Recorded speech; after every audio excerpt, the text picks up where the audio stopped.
Hey guys, today we're taking a look at my normal monster deck. It's probably one of the simplest decks I've ever made. It's just a beatdown deck using normal monsters, and it also uses the support cards that go along with normal monsters. So very simple to use. It can go it can go really well against decks that just aren't prepared for a strong beatdown right away, without a build up and a big focus that a lot of decks get around to. So for the monsters in a normal monster deck, it's pretty simple. You're just going to use the strongest 4-star monsters available. So like Alexandrite Dragon, Gene-Warped Warwolf, Evilswarm Heliotrope, Archfiend Soldier has a good mix of attack and defense, Insect Knight, Luster Dragon. All those cards are very, very strong. What's nice about the ones that aren't 2000 is they have some decent defense. So even if they get put in defense mode, the defense is still okay. It's not amazing, but it's pretty good considering their high attack. So then the support that you'll be using for normal monsters, Heart of the Underdog. So this gives you insane draw power in this deck. Just allows you to keep getting more and more cards with how many monsters you have in this deck. You're going to be able to get your spells and traps really easily along with refilling your hand. MST, just to take out certain spells and traps that might give you trouble. Still debating this, but I think it's really necessary if you go up against a certain kind of spell or trap that's going to really mess you up. Heat Wave is an amazing card in this deck. It guarantees that your opponent won't be able to do anything unless they have, normal monsters, which is really awesome. Amulet of Ambition, also a very strong card in normal monster deck, especially when you're going up against higher levels. The only issue is, running up against like XYZs. It won't really help you that much. Still a nice card to have for going up against, like I said, very high level cards. And then Dark Hole, and then we have the Seal of Orichalcos, just an easy card to throw in here. You're not going to special summon that much, so it's a pretty nice card to have. And your opponent will have to attack your stronger monsters, which is really nice. Swing of Memories, so I'll put one in here. It can be very useful if you need that XYZ, because your normal monsters will be getting to the graveyard eventually, so just nice to have to do a quick XYZ. As far as the traps go, we have Secrets of the Gallant. This is really nice because you're going to be able to do some battle damage with how strong your monsters are going to be, and having your opponent lose 2 cards is pretty big. And once you start blowing through their monsters with your stronger monsters, they're going to have to rely on having some big card advantage to pull off some of their crazier combos. So along with this card, you can do some crazy stuff. One of the great examples is if you get a normal monster and then like Heat Wave and Secrets of the Gallant, you can put up your monster, throw up Heat Wave, and then you'll pretty much be almost guaranteed to be able to kind of wreck their hand early on, which is really nice. Obviously still have to deal with traps, but it can be a pretty nice strategy. Skill Drain, obviously it's a completely advantage card in this deck. I'm considering running 3 because of how good it will do with this deck. They'll have to run up against your normal monsters and they won't have effects to deal with that. So obviously an awesome card. Justi-Break, again, a amazing card for normal monsters.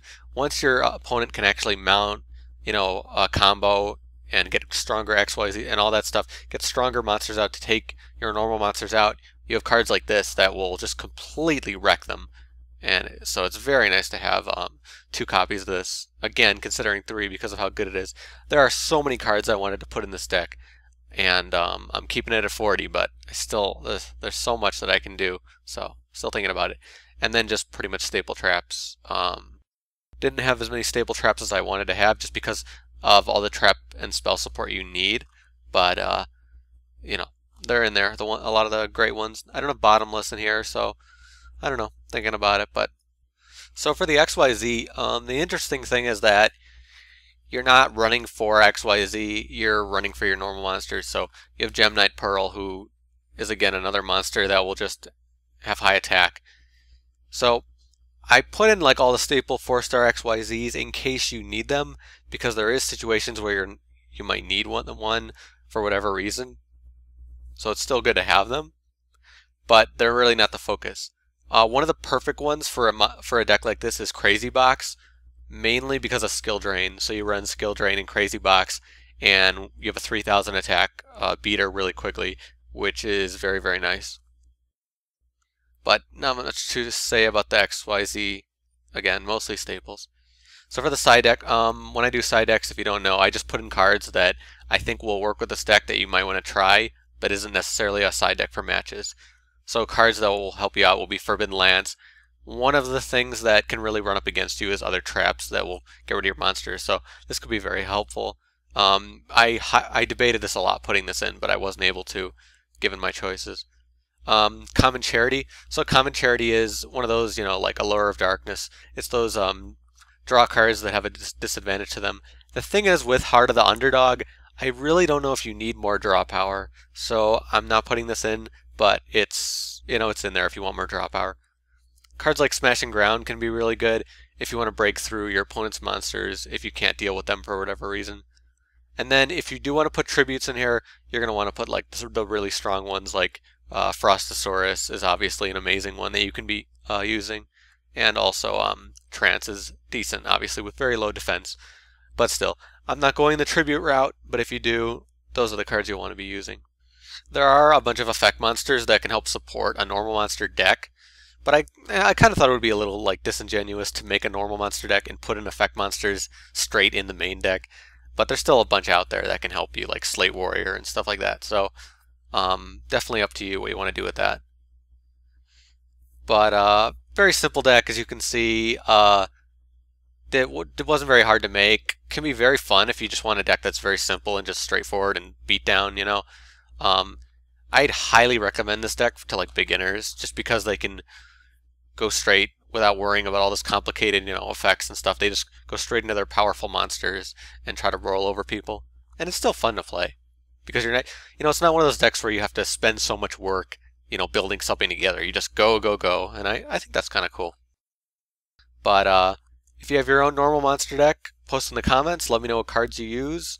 If you like this video, you can subscribe by hitting the button over there, or you can hit the like button. I'd appreciate either one of those.